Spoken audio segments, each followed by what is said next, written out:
Hi guys, I'm Rajesh in your video. How are you guys? I hope you all are good and your studies is going very well. हम बात करते हैं आज का जो हमारा टॉपिक रहेगा कोहलबर्ग को हम पढ़ेंगे। नैतिक विकास का सिद्धांत इन्होंने दिया है, मोरल डेवलपमेंट। ठीक है,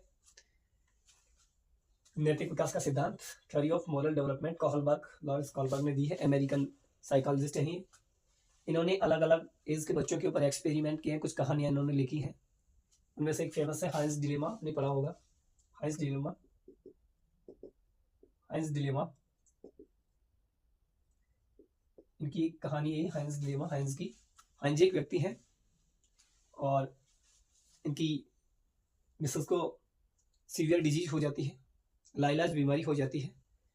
ये केमिस्ट के पास जाते हैं, हाइंस साहब एक केमिस्ट के पास जाते हैं और उनसे दवाइयाँ लेने के लिए, ये दवाइयाँ लेते हैं उनसे, लेकिन इनके पास इतना पैसा नहीं है कि अफोर्ड कर सके। दवाइयों की कॉस्ट ज़्यादा होती है। केमिस्ट जो था वो दवाई की जो कीमत थी उसे 10 गुना ज़्यादा ले रहा था। इनके पास इतना पैसा था नहीं, इनके पास में कोई रास्ता है नहीं। डिलेमा का मतलब होती है दुविधा, जहां आप सही और गलत, सही क्या है गलत क्या है ये सोच नहीं पाते हो, उसको बोलते हैं डिलेमा। तो इसके साथ में अब कोई रास्ता है नहीं। ये जैसे तैसे करके आधे पैसों का इंतजाम कर भी लेता है, लेकिन फिर भी वो केमिस्ट मानता नहीं है, उनको दवा देता नहीं है वो। तो लास्ट में जाकर के हांस साहब ने चोरी कर ली उस दवा की, ताकि ये अपनी मिसेज को बचा सके। ठीक है, अब यही क्वेश्चन अलग अलग इसके बच्चों से पूछे गए कि ये जो नैतिकता है कहाँ कहाँ किस किस स्टेज पे कैसे कैसे डेवलप होती है। अगर कोहलबर्ग ने अलग अलग स्टूडेंट से, अलग अलग एज के स्टूडेंट से पूछा कि आप बताइए कि हाइंस ने चोरी करके सही की या गलत किया है, चोरी करनी चाहिए थी या नहीं करनी चाहिए थी। तो फर्स्ट स्टेज के जो यहाँ फर्स्ट स्टेज जो है, यहाँ के लड़कों ने क्या कहा है, सेकंड स्टेज में क्या कहा है, ये सारी चीजें हम इसमें पढ़ेंगे। ठीक है, तो कोहलबर्ग ने 3 लेवल बताए हैं नैतिक विकास के सिद्धांत के। 3 लेवल हैं और 6 स्टेज है इसकी। लेवल 3 है, स्टेज है 6, स्तर है 3 और चरण है 6। स्तर कितने 3 है, चरण कितने 6 है। अब स्तर कौन से हैं देखिए। लेवल फर्स्ट है प्री कन्वेंशनल लेवल, पूर्व परंपरागत स्तर 4 से 10 वर्ष तक। पहला कौन सा है, प्री कन्वेंशनल, पूर्व परंपरागत 4 से 10 वर्ष तक। दूसरा है लेवल कन्वेंशनल लेवल, परंपरागत स्तर। दूसरा क्या है, कन्वेंशनल लेवल, परंपरागत स्तर 10 से 13 वर्ष तक। दूसरा कौन सा है, कन्वेंशनल लेवल, परंपरागत 10 से 13 वर्ष तक। ठीक है, और थर्ड कौन सा है, पोस्ट कन्वेंशनल लेवल। थर्ड कौन सा है, पोस्ट कन्वेंशनल लेवल, पश्च परंपरागत 13 वर्ष के बाद में। ठीक है, तो लेवल कितने हैं 3 और स्टेज कितनी है 6। लेवल है 3, स्टेज है 6। अब first stage, second stage, third, fourth, fifth, six, हम इनको 1 बाय 1 पढ़ेंगे। स्टेज 6 है और लेवल इनके 3 है। आइए हम इनको 1 बाय 1 देखते हैं। हाँ, 2 चीज और देख लेते हैं। एक होता है मोरल रीजनिंग, मोरल रीजनिंग, एक तो मोरल रीजनिंग नैतिक तर्क, नैतिक तर्क, और एक होता है मोरल डिलेमा। इनको देख लेते हैं हम। नैतिक दुविधा, मोरल रीजनिंग और मोरल डिलेमा क्या है। अब देखिए, मोरल रीजनिंग, नैतिक तर्क ये कहता है कि जब आप किसी चीज के बारे में सही और गलत का फैसला कर सकते हो, किस कारण से आपने किसी चीज को गलत माना है या किसी रास्ते को सही माना है, तो वो कहता है नैतिक तर्क। सही और गलत का फर्क आपको पता है, तो इसका मतलब आप मोरल रीजनिंग कर रहे हो। ठीक है ना, सही और गलत के बीच में आप कुछ भी डिसीजन लेने के लिए तैयार नहीं हो, आपको पता ही नहीं है कि सही है या गलत है, करना चाहिए या नहीं करना चाहिए। वो आपकी क्या है, मोरल, वो क्या है, आपकी दुविधा है, मोरल डिलेमा है वो। ठीक है ना, और मोरल रीजनिंग ये है, आपने किसी चीज को सही माना है तो किस कारण से माना है, किस रीजन से माना है। ठीक है ना, सही का चुनाव करना है, गलत सही का अगर आप चुनाव कर रहे हो तो वो मोरल रीजनिंग है, और गलत और सही का चुनाव ही आपसे नहीं किया जा रहा है तो आप डिलेमा में हो, आप दुविधा में हो। उम्मीद है आपको समझ में आया होगा। ठीक है, आइए अब हम देखते हैं। स्टेज 3 है, अब हम देखेंगे, सॉरी लेवल 3 है। अब हम पढ़ेंगे स्टेज को, अलग अलग स्टेज को कैसे कैसे इन्होंने एक्सप्लेन किया लॉरेंस कोहलबर्ग ने। ठीक है, फर्स्ट स्टेज में इन्होंने बताया ऑर्डर एंड पनिशमेंट की ये अवस्था है। 4 से 10 वर्ष के बच्चों को यहाँ ये शामिल करते हैं।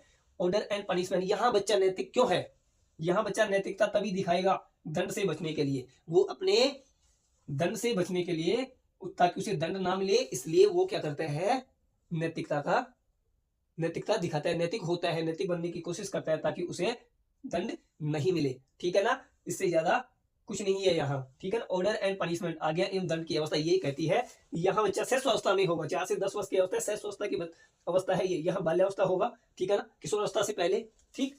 ये शैशवावस्था है।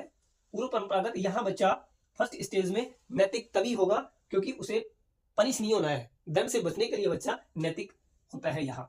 दूसरी स्टेज है इंस्ट्रूमेंटल पर्पस, साधनात्मक सापेक्षता।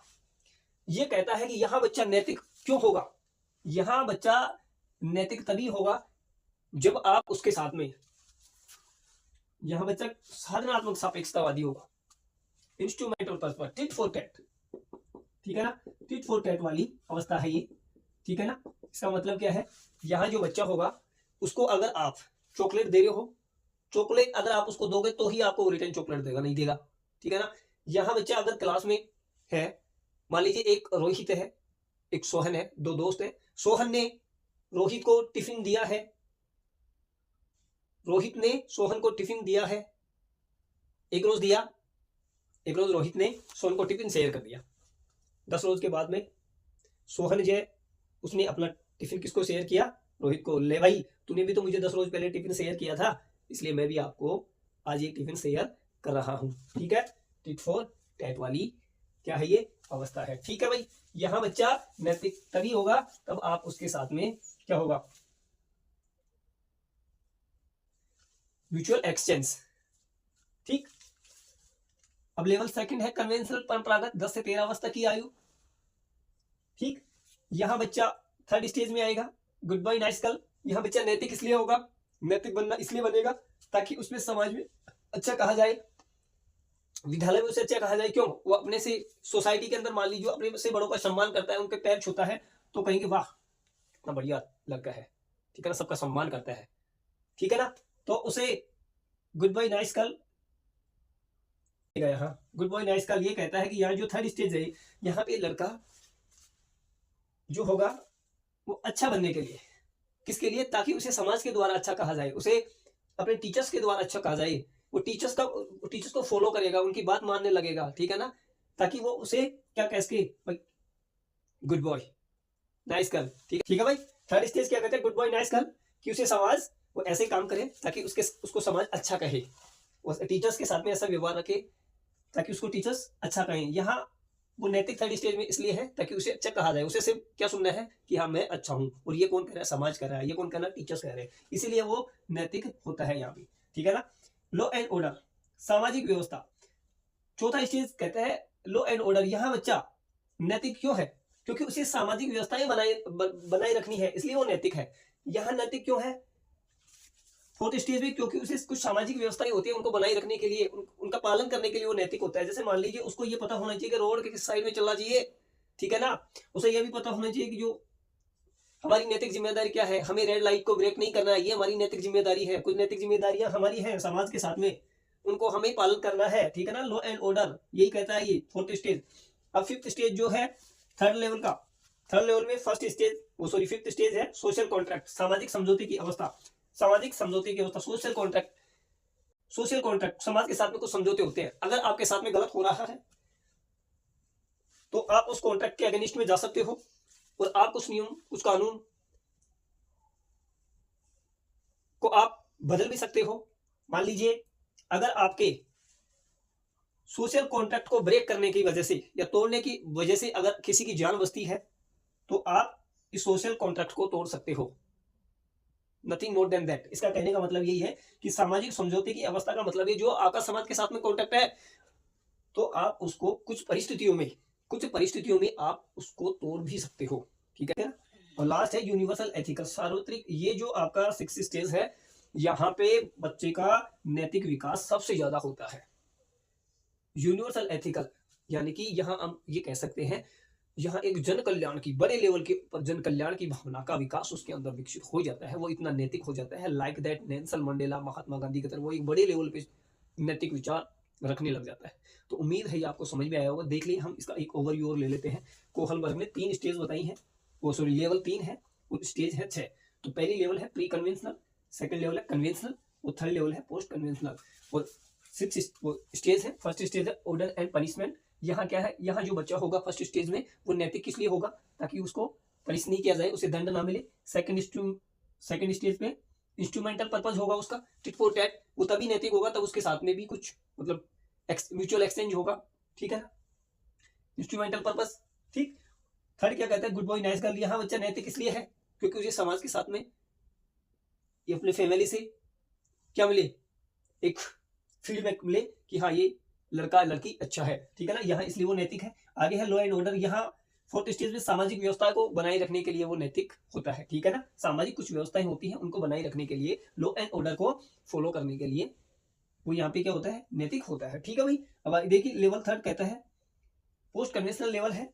फिफ्थ स्टेज कहते हैं सोशल कॉन्ट्रैक्ट, या कुछ समाज के साथ में समझौते होते हैं आपके, ठीक है ना, लेकिन कुछ विशेष परिस्थितियों में आप उन समझौतों को ब्रेक कर सकते हो ताकि किसी की जान बच जाए, ठीक है ना, अगर किसी की जान बच रही है, ठीक है ना, तो आप उस सोशल कॉन्ट्रैक्ट को ब्रेक भी कर सकते हो, ठीक है। जैसे मान लीजिए एक एम्बुलेंस है और तो एम्बुलेंस रेड लाइट को ब्रेक कर सकती है कुछ विशेष परिस्थिति में, ठीक है, ताकि कुछ लोगों की जान बच सके, ठीक है ना, तो सोशल कॉन्ट्रैक्ट को आप ब्रेक भी कर सकते हो, ठीक है ना, किसी की अगर जान बच रही है तो।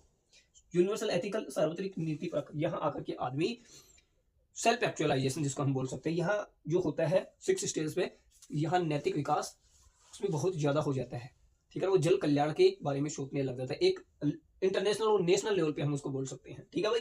तो उम्मीद है ये आपको समझ में आया होगा। धन्यवाद दोस्तों, हम आपके लिए लेकर के आते रहेंगे ऐसे ही और वीडियो, तब तक के लिए नमस्कार, बने रहिए हमारे साथ में, धन्यवाद।